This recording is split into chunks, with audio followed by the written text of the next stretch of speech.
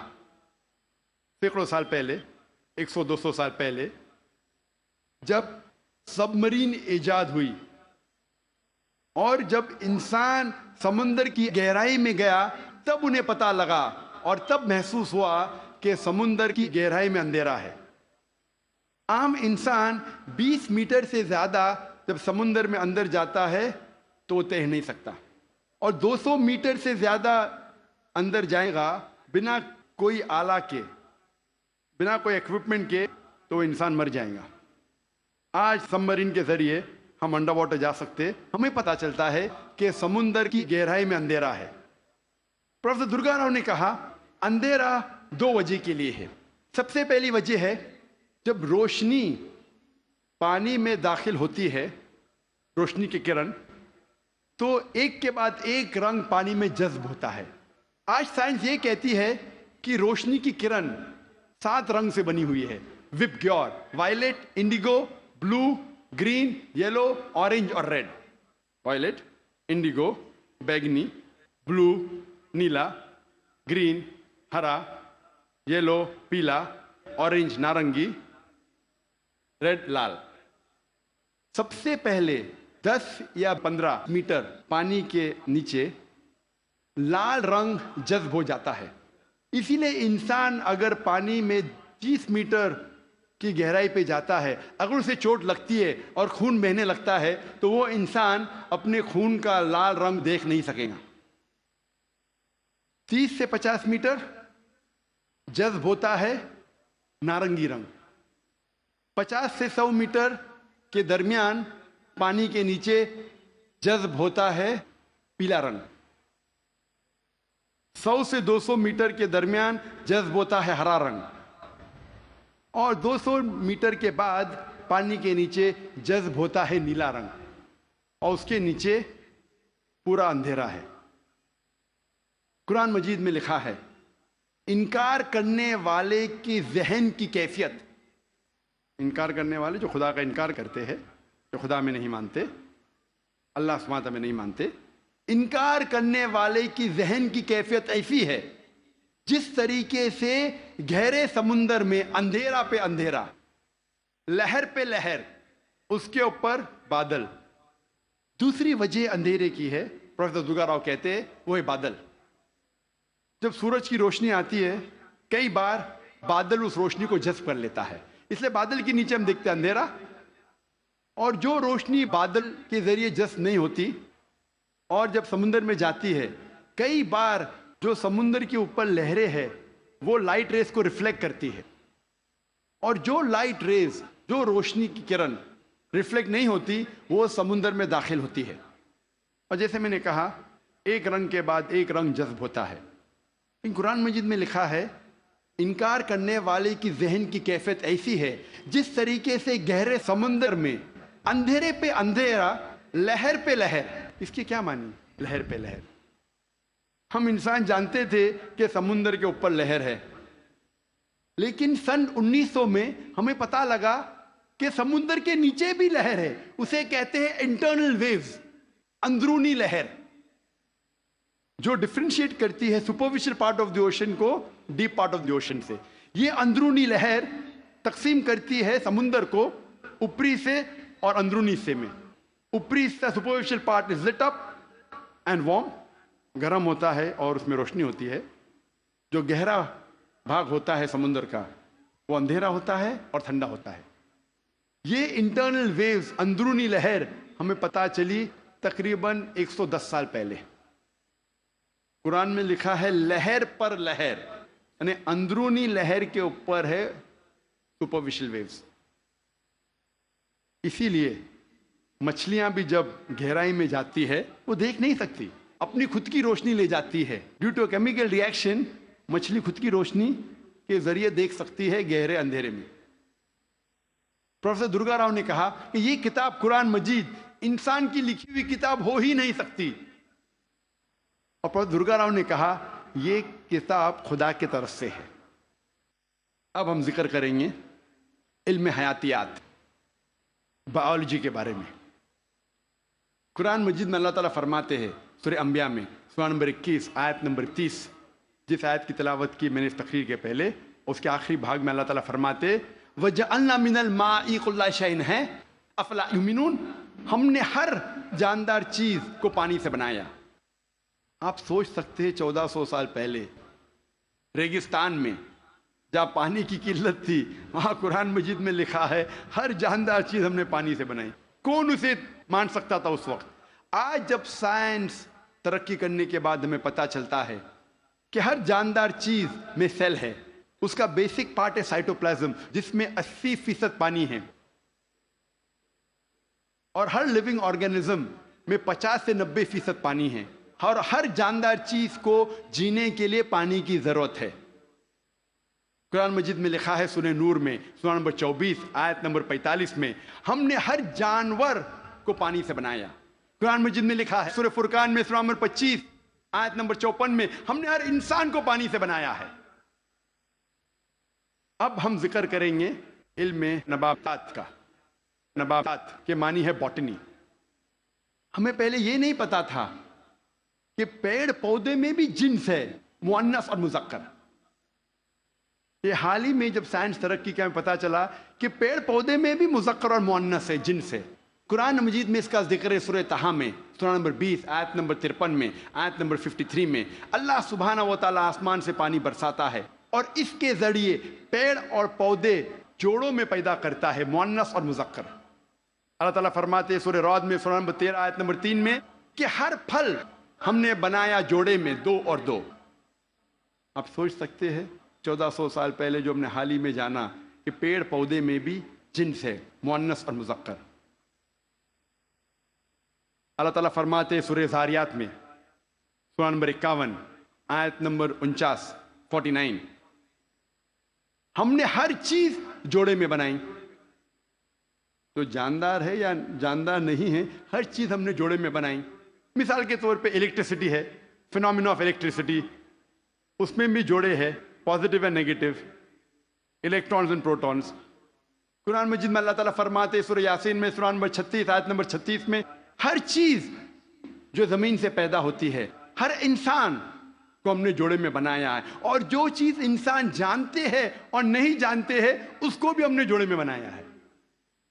اللہ تعالیٰ فرماتے ہیں کہ اللہ تعالیٰ نے سب چیز جوڑے میں بنائی۔ اب ہم ذکر کریں گے علم حیوانات کا، زوالوجی، علم حیوانات، زوالوجی۔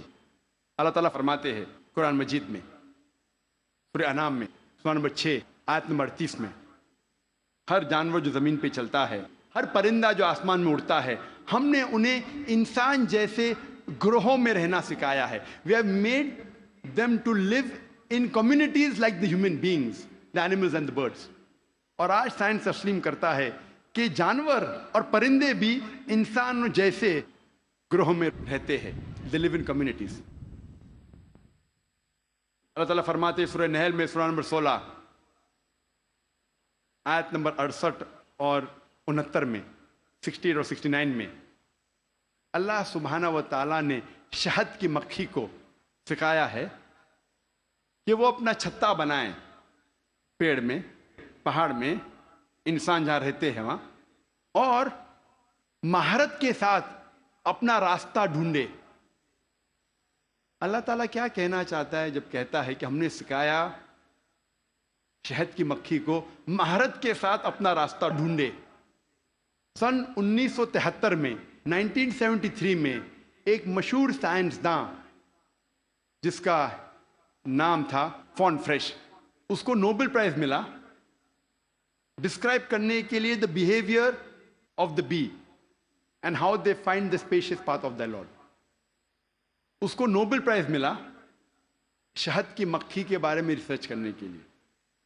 اور فون فریش کہتے ہیں کہ جب بھی کوئی مدھ مکھی، شہد کی مکھی ایک نیا باغیچہ ڈھونڈتی ہے اور ایک نیا پھول ڈھونڈتی ہے جس سے نیکٹر کو لیا جا سکتا ہے، وہ اپنے دوست سے جا کے کہتی ہے یہ نئے پھول کی دشا یہ اس نئے پھول تک کس طریقے سے پہنچنا اس کا نقشہ بتاتی ہے اپنے بدن کو ہلانے سے، جسے سائنس میں کہتے ہیں بی ڈانس، شہد کے مکھی کا ناچنا۔ اپنے بدن کو ہلانے کے ذریعے وہ بتاتی ہے کس طریقے سے اس نئے پھول کی طرف آپ پہنچ سکتے ہیں، اور یہ آج سائنس جانتا ہے due to high photographic methods. اور قرآن میں جو شہد کی مکھی جو کام کرتی ہے، جسے انگلش میں کہتے ہیں ورکر بی، اس کا جنس کہا گیا ہے کہ وہ ہے فیمنن، وہ مؤنث ہے۔ عربی میں کہا گیا فصل کی کلی، مطلب مؤنث۔ انسان پہلے سمجھتے تھے کہ وہ کام کرنے والی شہد کی مکھی ہے مذکر، میل ہے۔ اسی لیے شیکسپیئر اپنی کتاب میں لکھتا ہے ہنری دی فورتھ میں کہ سولجر بیز، مرد شہد کی مکھی آپس میں بات کرتے ہیں اور رپورٹ کرتے ہیں راجا کے پاس۔ آج سائنس کہتی ہے کہ جو کام کرنے والے شہد کی مکھی وہ مذکر نہیں ہے، مؤنث ہے، دے آر فیمینائن، اور وہ راجا کے پاس جا کے رپورٹ نہیں کرتی، وہ رانی کے پاس جا کے رپورٹ کرتی ہے۔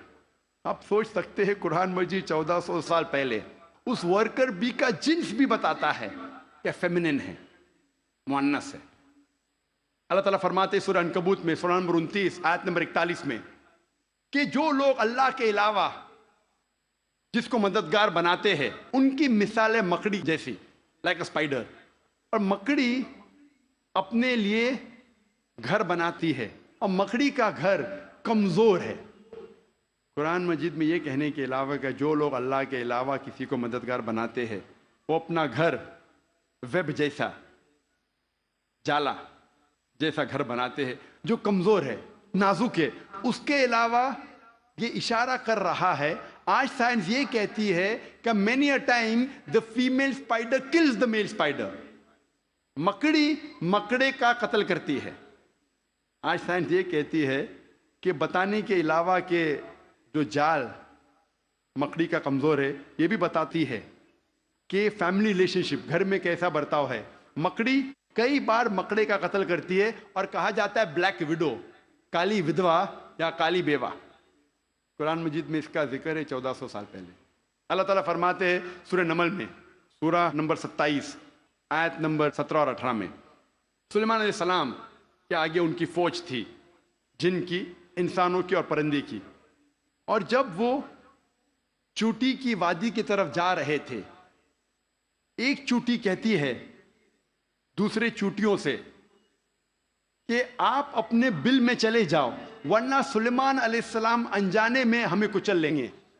لوگ کہیں گے کیسی کتاب ہے یہ قرآن مجید، چوٹی آپس میں بات کر رہے ہیں، یہ تو پریوں والی کہانی ہے قرآن مجید، چوٹی آپس میں بات کرتی ہے۔ آج سائنس یہ کہتا ہے کہ کوئی بھی جانور، کوئی بھی انسیکٹ جو انسان کے سب سے قریب ہے بیہیویئر میں، جس طریقے سے زندگی بسر کی جاتی ہے، وہ ہے چیٹی۔ آج سائنس یہ کہتی ہے کہ جس طریقے سے انسان مرنے کے بعد انسانوں کو دفن کرتے ہیں، اس طریقے سے چیٹی بھی مرنے کے بعد دوسرے چیٹی کو دفن کرتی ہے۔ جس طریقے سے دے سوفسٹیکیٹڈ لیبر، چیٹی کے پاس بھی جب وہ کام کرتے ہیں، مینیجر ہے، سپروائزر ہے، فورمین ہے، ورکر ہے، چیٹی اکثر مل کے بات کرتی ہے۔ آج سائنس یہ کہتی ہے they have a sophisticated method of communication, ان کے بات چیت کرنے کا طریقہ بہت اعلیٰ درجے کا ہے۔ سائنس یہ کہتی ہے کہ چیٹی اکثر سامان کا لین دین کرتی ہے سوق میں، they have market places where they exchange goods. ہمارے وہاں سوق ہے نا، کیا کہتے ہیں، مارکیٹ، جہاں ہم لین دین کرتے ہیں، اس طریقے سے چیٹی بھی مارکیٹ ان کی ہوتی ہے خود کی، جہاں لین دین کرتی ہے چیزوں کی۔ آج سائنس یہ کہتی ہے جب چیٹی کوئی دانہ کو جمع کرتی ہے اور اس دانے میں بڈنگ ہوتا ہے تو چیٹی اس دانے کے بڈ کو کاٹتی ہے، جیسا وہ جانتی ہے کہ budding will cause rotting of the grains, budding کے وجہ سے وہ دانہ سڑ جائے گا۔ اور اگر وہ دانہ بھیگ جاتا ہے بارش میں، چیٹی اس دانے کو سورج کی روشنی میں لے آتی ہے سکھانے کے لیے، پھر واپس لے جاتی ہے۔ ہم اکثر دیکھتے ہیں چیٹیاں دانے کو لے کے جا رہی، کہاں لے کے جا رہی ہے؟ سکھانے کے لیے۔ پھر سے واپس لے جاتی ہے جمع کرنے کے لیے. جیسا وہ جانتی ہے کہ humidity will cause rotting of the grain, وہ جانتی ہے کہ پانی کے ذریعے یہ دانہ سڑ جائے گا, وہ لے کے آتی ہے سکھانے کے لیے سورج کی روشنی میں. قرآن مجید چیٹی کے بارے میں ذکر کرتا ہے 1400 سال پہلے. اب ہم ذکر کریں گے میڈیسن کے بارے میں, طب کے بارے میں. اور اللہ تعالیٰ فرماتے ہیں سورہ نحل میں سورہ نمبر 16 آیت نمبر 68 اور 69 میں, ورس 68 اور 69 میں, کہ اللہ سبحانہ و تعالیٰ نے آپ کو پینے کی چیز دیے جو شہد کی مکھی کے بدن سے نکلتا ہے, جس میں انسانوں کے لیے شفا ہے. ہم پہلے یہ نہیں جانتے تھے کہ شہد کی مکھی کے بدن سے ملتا ہے شہد, وہ تو حال میں جاننے لگے ہم 200 سال پہلے 300 سال پہلے. اور لکھا ہے اس شہد میں انسانوں کے لیے شفا ہے. آج ہم جانتے ہیں that honey is rich in fructose and vitamin K. fructose اور وائٹامن کے میں رچ ہے. اور آپ یہ بھی جانتے ہیں کہ ہنی میں مائلڈ اینٹیسیپٹک پراپرٹی ہے. اسی لیے ورلڈ وار 2 میں روس کے سولجرز, رشین سولجرز جب زخم ہوتا تھا وہ زخم پہ لگاتے تھے شہد, اور شہد کے ذریعے زخم اچھا ہوتا تھا وداؤٹ لیونگ اینی اسکار ٹیشو. اور کیونکہ شہد میں ڈینسٹی ہے, گاڑھا ہے, اس کے وجہ سے بیکٹیریا اور فنگس اس زخم میں نہیں اگتا تھا. اور اگر کوئی آدمی کو الرجی ہے کوئی جھاڑ یا پودے سے, اس پودے اور جھاڑ سے بنا ہوا شہد اس انسان کو دیں گے تو وہ انسان کو اس الرجی سے ریزسٹنٹ ڈیولپ ہوگا. اب ہم ذکر کریں گے فزیولوجی کے بارے میں.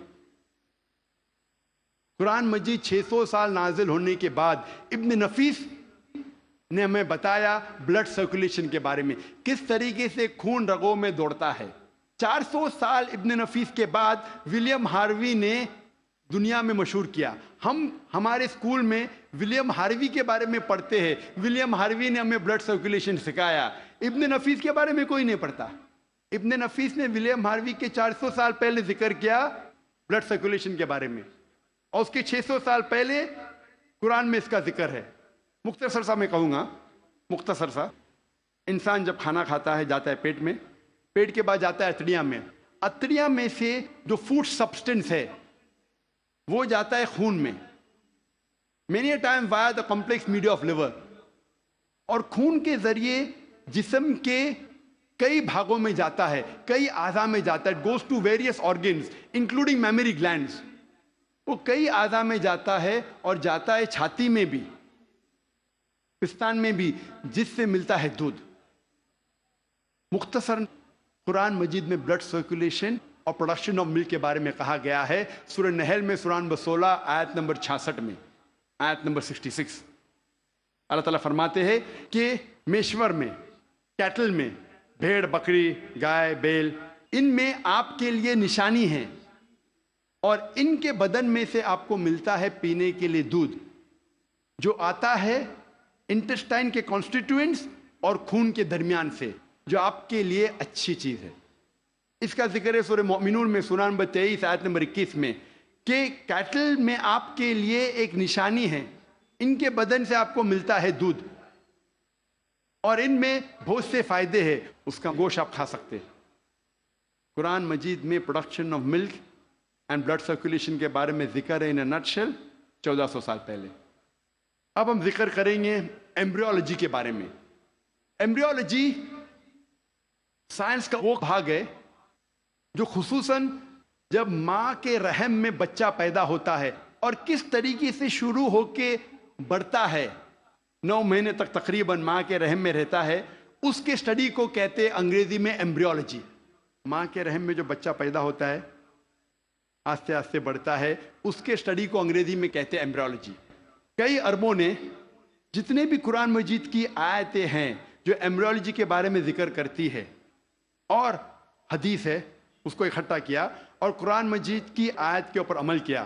سورہ نحل سورہ 16 آیت نمبر 43 اور سورہ انبیاء سورہ نمبر 21 آیت نمبر 7 میں اللہ تعالیٰ فرماتے فَاسْأَلُوا أَهْلَ الذِّكْرِ إِن كُنتُمْ لَا تَعْلَمُونَ, اگر آپ نہیں جانتے تو اس کے پاس جائیے جو ماہر ہے, اس سے پوچھئے جو ماہر ہے, چاہے وہ مسلم یا غیر مسلم ہو. اگر آپ نہیں جانتے تو اس سے پوچھئے قرآن کے بارے میں جو اس فن کا ماہر ہے۔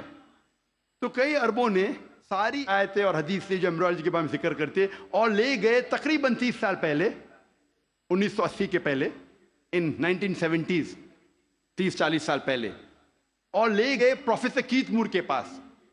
وہ مسلمان نہیں تھا۔ پروفیسر کیتھ مور اس وقت سارے دنیا کا سب سے بہترین ماہر تھا ایمبریولوجی میں۔ وہ ڈپارٹمنٹ آف اناٹومی کا ہیڈ تھا in university of Toronto Canada میں۔ پروفیسر کیتھ مور کو ساری آیتوں اور حدیث کا ترجمہ پیش کیے اور کہا اس کے بارے میں آپ کو کیا کہنا ہے۔ تو پروفیسر کیتھ مور نے کہا کہ اکثر جو قرآن مجید اور حدیث میں ایمبریولوجی کے بارے میں لکھا ہے وہ 100% صحیح ہے، لیکن کچھ آیتوں کے بارے میں نہیں کہہ سکتا ہوں کہ صحیح ہے، میں یہ بھی نہیں کہہ سکتا ہوں کہ غلط ہے، کیونکہ میں خود بھی نہیں جانتا ہوں۔ اور دو ایسے آیت تھے، جو پہلے دو آیت جو نازل کی گئے تھے، سورہ اقرا، سورہ علق، سورہ نمبر 96 آیت نمبر 1 اور 2، جہاں اللہ تعالیٰ فرماتے اقرا بسم ربک الذی خلق خلق الانسان من علق، پڑھو اس کے نام سے جو خالق ہے، جس نے انسانوں کو بنایا ہے علقہ سے، خون کے لوتھڑے سے، جونک سے، لیچ لائک سبسٹنس سے۔ پروفیسر کیتھ مور نے کہا میں نہیں جانتا ہوں کہ ایمبریو جب بچہ پہلے سٹیج میں ہوتا ہے، مرحلے میں ہوتا ہے، وہ جونک جیسا لگتا ہے۔ تو پروفیسر کیتھ مور اپنے لیبارٹری میں گئے اور پاورفل مائکروسکوپ کے اندر دیکھا اور ایک جونک کی تصویر لی اور اسے کمپیئر کیا، اور وہ حیران ہو گئے یکسانیت پہ۔ اور اس کے بعد جب انہیں 80 سوالات پوچھے گئے ایمبریولوجی کے بارے میں جو قرآن اور حدیث میں ذکر آتا ہے، تو پروفیسر کیتھ مور نے کہا اگر آپ مجھے یہ 30 سال پہلے پوچھتے تو 50% سے زیادہ میں جواب نہیں دے سکتا تھا، کیونکہ embryology is a new branch which is developed in the field of medicine, وہ نئی برانچ ہے میڈیسن کی۔ اور پروفیسر کیتھ مور نے کہا کہ یہ کتاب قرآن مجید کوئی انسان لکھ ہی نہیں سکتا، اور مجھے کوئی شک نہیں ہے کہ یہ قرآن مجید خدا کی طرف سے ہے اور محمد صلی اللہ علیہ وسلم اس خدا کے پیغمبر ہے۔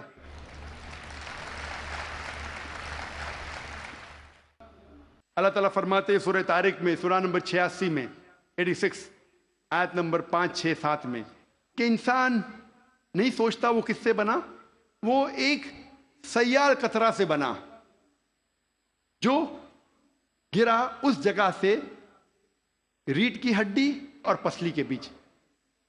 اللہ تعالیٰ کیا کہنا چاہتے جب کہا کہ انسان بنا ایک سیال قطرے سے جو گرا ریڑھ کی ہڈی اور پسلی کے بیچ؟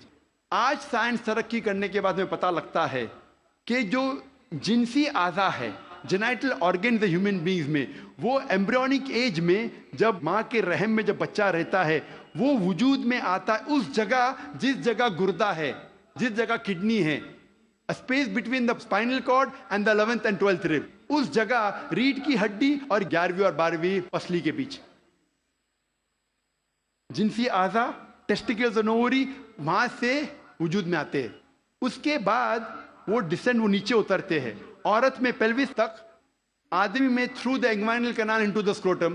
لیکن نیچے آنے کے بعد یہ جنسی اعضا جب انسان بڑا بھی ہو جاتا ہے، ماں کے پیٹ کے باہر نکلتا ہے، پھر بھی نیچے اترنے کے باوجود ان کے خون کا سپلائی اور نرو سپلائی اسی جگہ سے آتا ہے جہاں گردہ موجود ہے، اور لمفیٹک ڈرینیج اسی جگہ جاتا ہے جہاں گردہ موجود ہے، ریڑھ کی ہڈی اور 11ویں اور 12ویں پسلی کے بیچ۔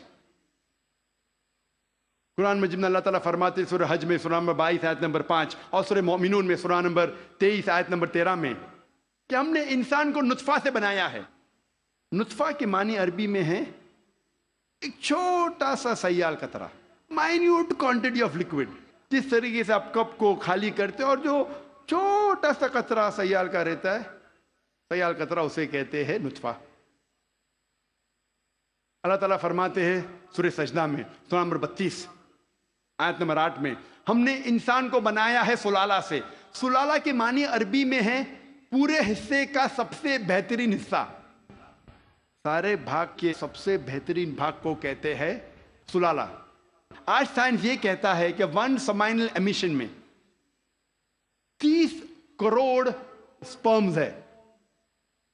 آدمی جب ایجیکولیٹ کرتا ہے عام طور پہ تقریباً 30 کروڑ سپرم ایجیکولیٹ کرتا ہے، اس میں سے صرف ایک ہی کافی ہے only one spermatozoa, ایک کافی ہے بیضے کو فرٹیلائز کرنے کے لیے، بوجھل کرنے کے لیے، ایک ہی کافی ہے. اس 30 کروڑ میں سے ایک کو قرآن کہتا ہے سلالہ، best part of the whole, سارے حصے کیا سب سے بہترین حصہ. اللہ تعالیٰ فرماتے ہیں سورہ انسان میں، سورہ نمبر 76 آیت نمبر 2 میں، ہم نے انسان کو تحفہ دیا ہے، صلاحیت دی ہے سننے کی اور دیکھنے کی. قرآن میں لکھا ہے سب سے پہلے آتی ہے انسان میں صلاحیت سننے کی. آج سائنس یہ کہتی ہے کہ 22ویں دن میں ماں کے پیٹ میں بچے کا کان اندرونی حصہ شروع ہوتا ہے اور 5ویں مہینے تک کمپلیٹ ہوتا ہے. 7ویں مہینے میں آنکھ کھلتی ہے. تو قرآن میں لکھا سب سے پہلے آتی ہے سننے کی صلاحیت، اس کے بعد دیکھنے کی. قرآن میں اس کا ذکر ہے سورہ سجدہ میں، سورہ نمبر 32 آیت نمبر 9 میں بھی. ہم نے انسان کو دی ہے صلاحیت سننے کی، سوچنے کی اور سمجھنے کی. قرآن مجید میں جب جینیٹکس کے بارے میں ہم پڑھتے ہیں، آج سائنس یہ کہتی ہے کہ جو انسان کا جنس ہے وہ آدمی کے سیال سپرم پہ ڈیپینڈ کرتا ہے، منی پہ ڈیپینڈ کرتا ہے. اور اگر 23rd پیئر آف کروموزوم، 23ویں جوڑی کروموزوم کی، اگر وہ XX ہے تو ہو جاتی ہے لڑکی، اگر XY ہے تو بن جاتا ہے لڑکا. اور منی ذمہ دار ہے یہ جاننے کے لیے کہ لڑکا ہے لڑکی ہے. منی کا اگر X حصہ لیتا ہے فرٹیلائزیشن میں تو بنتی ہے لڑکی، اگر Y حصہ لیتا ہے تو بنتا ہے لڑکا. یہ ہم حال ہی میں جانیے. قرآن مجید میں اس کا ذکر ہے 1400 سال پہلے سورہ نجم میں، سورہ نمبر 53 آیت نمبر 45-46 میں اللہ تعالیٰ فرماتے ہم نے انسان کو جوڑے میں بنایا ہے، میل اینڈ فیمیل، جنس میں مذکر اور مؤنث، ایک قطرے سے جو آدمی سے آتا ہے، عربی میں لکھا ہے تمنا. اس کا ذکر ہے سورہ قیامہ میں، سورہ نمبر 75، سورہ نمبر 75 آیت نمبر 37-39. اس میں اللہ تعالیٰ فرماتے ہم نے انسان کو بنایا ہے نطفتن من منی یمنا، ہم نے انسان کو بنایا ہے آدمی کے منی کے نطفے سے، سپرم، اور پھر بنا علقات سے مدغہ، اور ان کو جنس ڈالی، مرد اور عورت. قرآن میں لکھا ہے یہ سپرم منی رسپانسبل ہے for giving the sex to the child, male اور فیمیل. ہمارے دیش میں اکثر والدین چاہتے ہیں کہ لڑکا پیدا ہو. اگر لڑکی پیدا ہوتی ہے تو ساس کہیں گی بہو سے کہ تو نے لڑکی کو پیدا کیوں کی، لڑکی کو پیدا کیوں کی. لڑکی یا لڑکا ہونا اللہ سبحانہ تعالیٰ کے ہاتھ میں ہے. لیکن اگر کسی کو دوش دینا ہے تو سائنس اور قرآن کہتا ہے کہ لڑکی یا لڑکا ہونے کے لیے مرد کا سپرم منی از رسپانسبل، مرد کا منی ذمہ دار ہے. تو اگر ساس کو کسی کو دوش دینا ہے تو اپنے بیٹے کو دینا چاہے، بہو کو نہیں، کیونکہ سائنس اور قرآن کہتا ہے کہ سپرم از رسپانسبل. اللہ تعالیٰ فرماتے ہیں سورہ زمر میں، سورہ نمبر 39 میں آیت نمبر 6 میں کہ ہم نے انسان کو ماں کے رحم میں بنایا، مرحلے کے بعد دوسرے مرحلے میں stages after stages, in 3 veils of darkness, 3 اندھیرے پردوں میں. پروفیسر کیت مور نے کہا یہ 3 پردے اندھیرے کے معنی ہیں اینٹی ایبڈومنل وال، یوٹرائن وال، ایمنیو کوریونک ممبرین. اینٹی ایبڈومنل وال مطلب ماں کے آگے کی پیٹ کی دیوار، یوٹرائن وال مطلب رحم کی دیوار، اور ایمنیو کوریونک ممبرین. قرآن مجید میں ایمبریولوجیکل سٹیجز، کس طریقے سے بچہ آہستہ آہستہ بڑھتا ہے، ماں کے رحم میں پلتا ہے اور بڑا ہوتا ہے، اس کا تفصیل سے ذکر کیا گیا قرآن مجید میں کئی آیتوں میں. ایک سورہ کی 3 آیت پیش کروں گا، سورہ مؤمنون کی، سورہ نمبر 23 آیت نمبر 12 سے 14 میں اللہ تعالیٰ فرماتے ہیں کہ ہم نے انسان کو بنایا ہے کوئنٹیسنس آف کلے سے، انسان کو بنایا ہے طین کے سلالے سے، اور پھر اس کو بنایا نطفہ میں، نطفہ کو رکھا قرار مکین میں، پھر نطفے کو بنایا علقہ میں، علقہ سے تبدیل کیا مدغہ میں، مدغہ سے بنایا عظامہ، اور اس عظامہ پر ہم نے ڈالا لحم. اور اللہ سبحانہ وتعالیٰ نے اس کے بعد ایک نئی جاندار چیز بنائی. مختصر ہم اس کا ذکر کروں گا. اللہ تعالیٰ فرماتے ہم نے انسان کو طین کے سلالہ سے بنایا، نطفہ میں، نطفہ میں نے کہا مائنیوٹ کوانٹٹی آف لکوڈ، سیال قطرہ، اور اس کو ایک قرار مکین میں رکھا. محفوظ جگہ میں، قرار مکین، محفوظ جگہ. ہم جانتے ہیں سائنس کہتا ہے کہ ماں کے رحم میں جب بچہ ہے وہ پیچھے کے حصے سے ریڑھ کی ہڈی سے پروٹیکٹڈ ہے، محفوظ ہے، پوسٹیریئر مسل سے، اور آگے سے اینٹی ایبڈومینل وال اور یوٹرائن وال سے. ہم نے پھر بنایا علقہ میں. علقہ کے 3 معنی ہیں، ایک ہے جوک، دوسرا ہے خون کا لوتڑا، اور تیسرا ہے ٹو کلنگ، مطلب چپک کے لٹکنا. علقہ کے 3 معنی. ایک معنی کا ذکر میں کر چکا ہوں کہ جوک ہے، لیچ لائک سبسٹنس. وہ دکھنے کے علاوہ آج سائنس یہ کہتی ہے کہ ماں کے رحم میں بچہ جوک جیسا برتاؤ کرتا ہے، ماں کے ذریعے خون چوستا ہے تھرو دا پلیسنٹا. تو دکھنے کے علاوہ جوک جیسا برتاؤ بھی کرتا ہے. دوسرے معنی ہیں خون کا لوتڑا. آج سائنس یہ کہتی ہے کہ شروع میں بلڈ سرکولیشن شروع نہیں ہوتا ہے، رگوں میں خون بہنا شروع نہیں ہوتا ہے، تو دیکھنے میں اس سٹیج میں، اس مرحلے میں وہ دکھتا ہے خون کا لوتھڑا. تیسرے معنی ہے کہ چپک کے لٹکنا، something which clings. آج سائنس یہ کہتی ہے کہ ماں کے رحم میں بچہ چپک کے لٹکتا ہے ماں کے رحم کی دیوار کو. تو تینوں معنی الحمدللہ ثم الحمدللہ جو قرآن مجید میں علقہ کی ہے، تینوں معنی سائنٹیفکلی آج ثابت ہو چکی ہے. اس کے بعد علقہ سے بن جاتا ہے مدغہ. مدغہ کے معنی چبائی ہوئی چیز، chewed like lamp. Professor Keith مون نے ایک پلاسٹر سیل لی، اپنے دانت کے درمیان چبائے، اور جب باہر نکالا تو دیکھا کہ وہ دانت کے نشان تھے. اٹ ریزمبل دا سومائٹس، جہاں سے نروز نکلتے ہیں. مدغہ کو اللہ تعالیٰ نے بنایا اضامہ میں. اضامہ مانے ہڈی، اور اس ہڈی پہ ڈالے لحم. لحم مطلب گوشت. اس کے بعد اللہ سبحانہ و تعالیٰ نے ایک نئی جاندار چیز بنائی. اس کے معنی ہے، آج سائنس یہ کہتا ہے کہ اس مرحلے تک جتنے باقی جاندار چیزیں، مثال کے طور پہ خرگوش، مچھلی، انسان، اس کا مرحلہ یکساں ہے. اس کے بعد انسان کا مرحلہ سٹیج ڈیفرنٹ ہے، علیحدہ ہے، اور ہمیں دکھتا ہے صرف ہاتھ پیر انسان کے. جب یہ ساری آیتوں کا ذکر پروفیسر کیتھ مور کے سامنے رکھا، پروفیسر کیتھ مور نے کہا، 80 سوالات جب انہیں پوچھے گئے تھے، انہوں نے کہا یہ سب تو مجھے سائنس نے اب بھی ترقی کیا معلوم پڑا، اور جو بھی نئی چیز انہیں ملی قرآن کے ذریعے، حدیث کے ذریعے، ان نے اپنی نئی کتاب میں داخل کیا، اور انہوں نے لکھا دا 3rd addition of the developing human. میں جب میڈیکل کالج میں تھا، ہمیں اگر اچھے مارکس ملنا چاہیے تو ہم ریفر کرتے تھے کتاب پروفیسر کیتھ مور کی، ڈیولپنگ ہیومن. اگر جسٹ پاس ہونے گئے تو ہم ریفر کرتے تھے اندر بیر سنگھ، جسٹ پاس ہونے گئے. ایمبریولوجی میں اگر ہم اچھے مارکس چاہتے ہم ریفر کرتے تھے کتاب پروفیسر کیتھ مور کی، ڈیولپنگ ہیومن.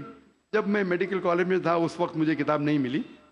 دا 3rd ایڈیشن، ان نے نئی چیز جو ملی قرآن اور حدیث کے ذریعے، ان نے اپنی کتاب میں داخل کی، جس کے لیے انہیں ایوارڈ ملا تھا best medical book written by single author in that year. سب سے بہترین طب کی کتاب جو کسی ایک لیکھک نے لکھی.